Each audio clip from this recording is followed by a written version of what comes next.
Hey guys, that's my little motorbike right there. I've decided to take a drive deeper into the countryside. I'm here just across the river from Carpenito. There's the hanging bridge in front. I'm gonna walk there, cross to the other side. I can drive my motorbike across, but I just don't feel like it right now. I wanna walk here and show you guys the scenery. You've actually seen this probably before. Now today I want to talk about Siargao. Siargao Island is probably the big thing. The big thing, man, in the Philippines right now. Siargao Island, because, you know, Boracay has been closed down. I haven't been in Boracay for quite a few years, and I was not very impressed when I was there. Overpriced, overrated, blah, blah, blah, right? So anyway, I went to Siargao, let's say 7 years ago. And it was kind of a real backwaters, you know, like just totally off the beaten track.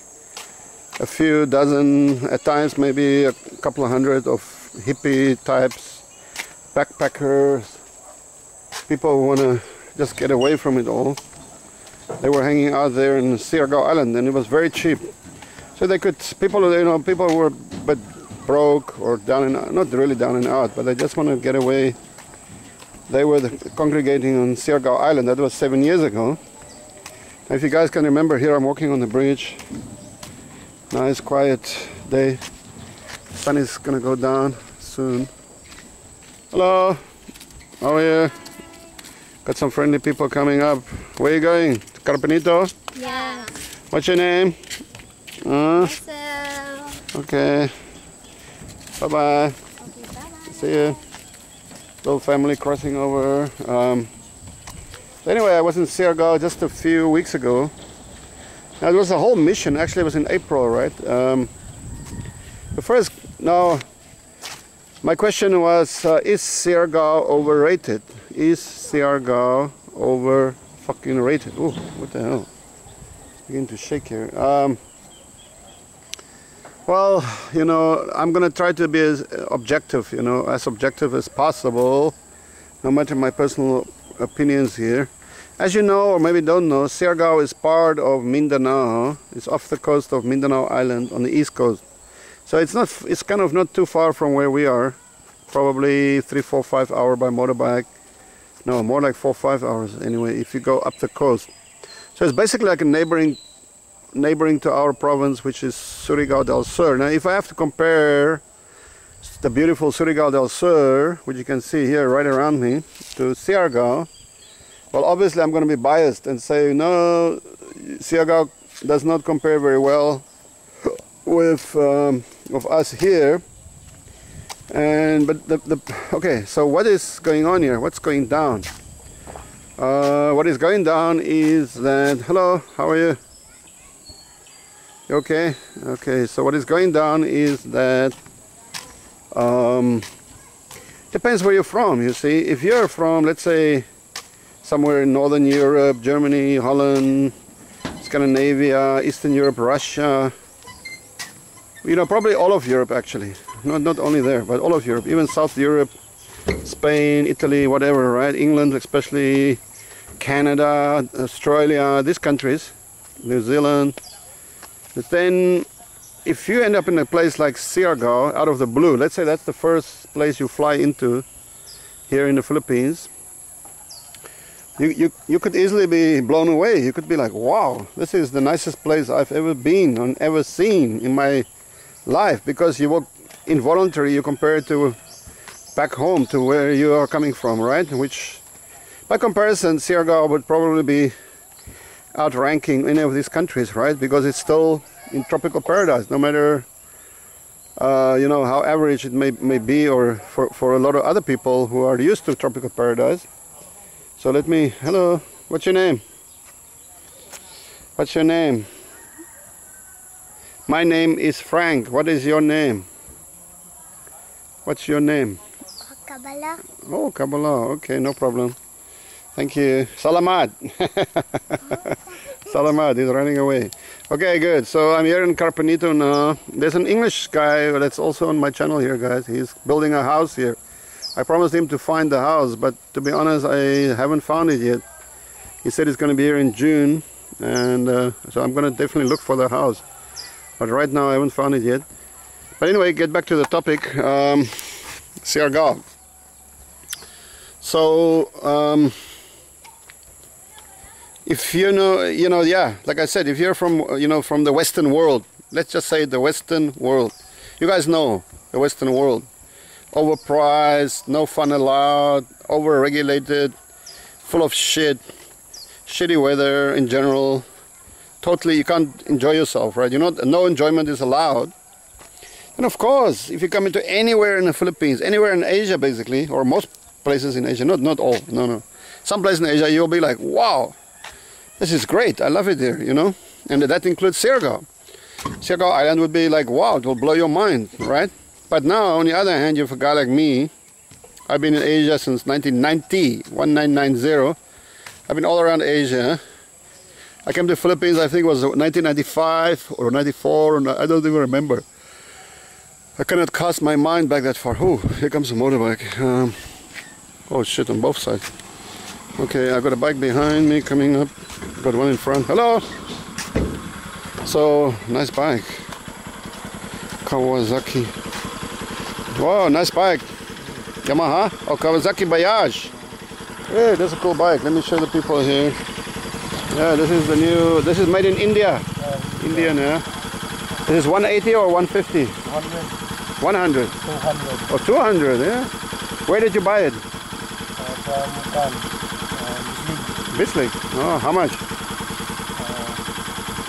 107,000. 107. Not bad, huh? Very nice. Oh, I like this bike. I'm also looking for a nice bike in Bisley, huh? From Kawasaki. I'll go and take a look. Okay. See you later. Bye bye.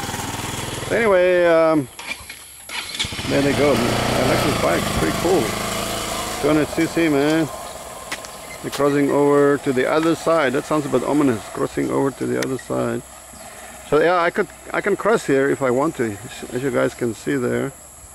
I may cross later on after a chat. So a guy like myself, who has been all around Asia for let's say best part of many years. We've been all around Philippines, from north to south. I've been all around. There are a lot of. You're talking about the country that consists nominally of 7,000 islands, nominally, right? I mean, most of these islands are not inhabited. But you can go to any major island and you will be blown away. You'll be like, wow, if you've never been to Philippines or Asia, you go to any island in the Philippines, you're going to be blown away, okay? Because they're all the same. They're 99%, no, they're 90% the same. 90% the same, a little bit of differences here and there. People are the same. Hello, how are you? Oh, here comes another motorbike. Better turn around again. There's another bike coming up. It's like rush hour here on the bridge. We have rush hour on the bridge, so we're gonna have to cross to the other side soon. So anyway, here comes another dude. He's on the bridge now. So my point is that 90%. Hello. 90% of them are exactly the same. They all have beaches. They all have a few hills. They all have some kind of waterfall. Maybe one or two caves. It's more or less the same brand of people, the same culture, same food, pretty much, same drinks, same music. So they are all 90% the same. But the island with the biggest variety, the biggest diversity in culture is right here, where I am now, which is Mindanao, right? It's also probably one of the biggest, if not the biggest island in the Philippines. It's big enough to give you, a huge variety of things to do and see. And then, of course, my province that we are in here, Siargao del Sur, is actually really blessed. Or it's part of the Caraga region, which is blessed in lots and lots of tourists, well, not tourists, but things to see and do. Now, if I compare all of that to Siargao, and I'm sorry, I know people in Siargao may be angry at me now, but in all honesty, Siargao is lacking in many things that we have here. But okay, I don't think that's the main reason that people go into Siargao, right? Originally, when I was there 7 years ago, like I told you, it was these backpacker types, young adventurers, people hanging out, trying to escape reality, escape the West, a little bit down and out, you know, just they needed a very cheap hangout. And that was Siargao 7 years ago, right? And they were, many of them were surfers, because believe it or not, Siargao is considered to be a surfing mecca. Now, when I arrived there, you know, I've never surfed, and I'm never gonna surf either, ever. So I'm probably not the right person to comment on that. But what I did notice was, in my mind, surfing is, I correlate that with waves, big waves, most especially coming from South Africa, which we have giant waves, gigantic. You know, they sink, the waves that we have there, they can sink a oil tankers. I mean, they get hit by these massive waves coming all the way from the Antarctica, building up steam over the South Atlantic, and boom, they sink oil tankers, massive waves, you know, killer waves. So when I went there to Siargao the first time, I saw these little baby waves. I think they are like literally a meter, tiny little waves. I was nonplussed. I was, what? Who are the surfers? Why would they want to surf here? You know, and everybody's trying to convince me, no, it's the shape of the wave, and it's the, I don't know what crap. Anyway, I was not convinced, and I'm still not convinced. I was there again a few weeks ago, and I have still no idea what the surfing craze, I call it a craze, because I cannot see how you can even surf there. Sorry guys. And then of course right now it's so overcrowded there. If you do want to surf, you have to line up. Probably, you know, maybe in 1 hour you get one surf or whatever, I don't know. So it seems to be hardly worth the effort to go there to surf. You know, the baby waves, and everybody wants to surf. There's no space or no place. So yeah, if you do want to surf, you can go down the road from Siargao to Lanuza, where my friend Greg, I made the program, Greg, on with his place, the Green Rooms. He goes surfing every day. You have the whole place to yourself. Beautiful surfboards. And even here, near where I am, Lianga, maybe I'll go there. There's a surf camp, and there's a lot of, okay. So surfing is, you know, the original reason why people were going there to hang out, okay? Nowadays, like I said, I think it's well, nowadays, now what the hell, what is going on? People are flocking to Siargao, right? It took me 4 days waiting. You can see it on my channel. I uploaded videos, you know, while I was waiting, because each and every boat was fully booked because it was the Holy Week holidays. I couldn't get a place for 4 days to go over to the island. To make it even worse, once you're on the island, let me tell you something, if you're not lucky, you can easily encounter terrible weather. Like our Russian guests who were here, they encountered the gale force or the typhoon or whatever. They had no power, electricity, raining constantly for the 4 days they were there. Horrible experience, right? Not quite as bad, but when I was trying to get off the island, it was raining solidly for 4 days. I couldn't get off. So that's 8 days spent trying to get on and trying to get off the island, guys. So that's something you have to think about. Then when you get on the island, and even if the weather is good, like here, you know, here in Siargao, I can just get on my motorbike, ride for 30 minutes, maybe 1 hour maximum. I can see amazing attractions. The biggest waterfall in the Philippines, the biggest, this underground, massive hole, the Enchanted River, which I've put up. Right here at the back here is the cold springs, Libuacan, beautiful ice cold water. Pure natural springs. They are building the new road there right now, constructing, and all over there are cold springs, caves, subterranean caves. The one here in Barobo, they say it's 20 kilometers deep, subterranean cave. And then you have surfing, diving, adventure, you know, a lot of stuff you could do here, right? In Siargao del Sur, but in Siargao,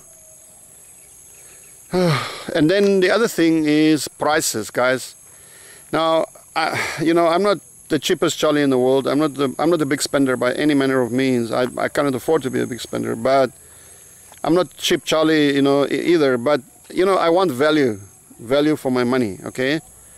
And then honestly, there is zero, absolutely zero, zilch, nada, mayo, fuck all value in Siargao for your money. Everything is way overpriced. Seriously, you want to drink and eat well there, man, it costs you an arm and a leg.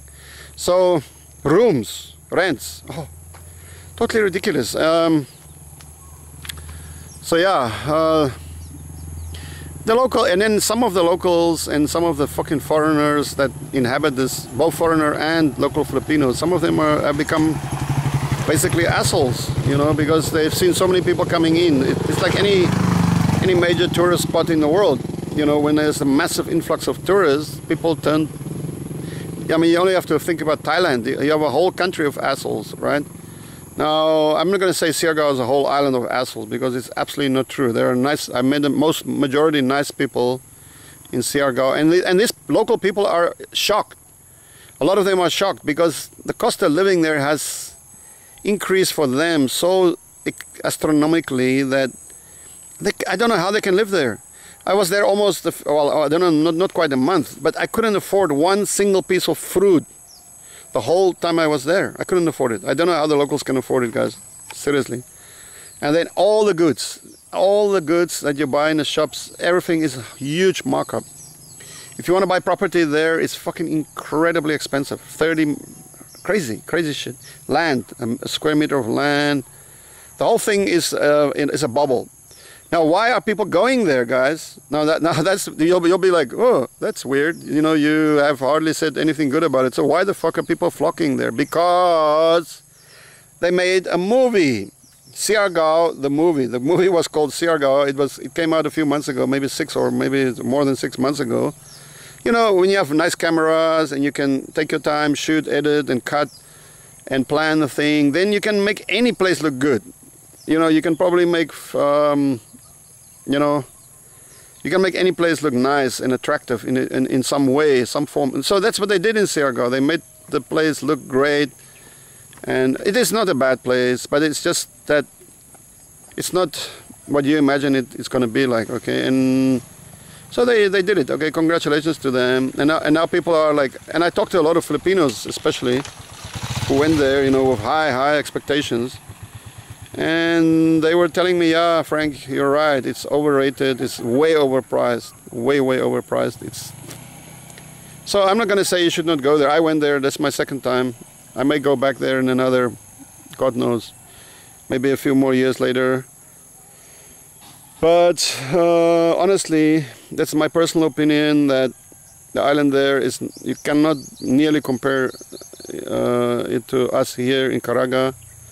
And I'm glad for those people. They're getting all these tourists, but I'm also feel pity on them, because the vast majority of those people there are not benefiting from tourism for a variety of reasons.